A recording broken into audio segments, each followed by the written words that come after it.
What are the most common EB-5 source of fund explanation methods for investors from China in the EB-5 application? Well, historically, it's been real estate. Chinese real estate prices have been highly inflated for a very long time and are still very high. And therefore, high net worth families who have made investments in real estate find that liquidating those real estate holdings, which were bought at a very, very, very low price and have appreciated a lot over the years, is the simplest way to show source of funds according to American law to the USCIS.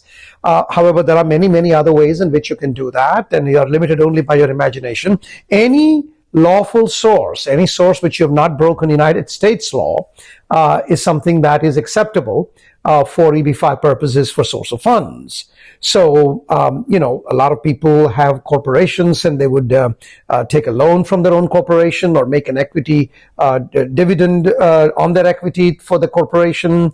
They could sell the shares if they wanted to in their own corporation or in publicly held corporations. So there are many, many different ways in which to do this. You can obtain loans. If it turns out that you are slightly short and you need to borrow money from a relative or something along those lines, you can obtain gifts.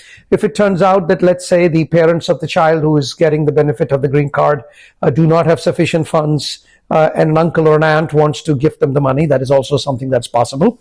So you are limited only by your imagination. The only limit is that it has to be lawful according to American law. That's it. Apart from that, the sky is the limit, and I encourage those who are considering this to discuss this matter with a qualified American immigration lawyer who can assist in figuring out what source of funds would be appropriate to put together in a particular case. I hope that helps. Okay, thank you.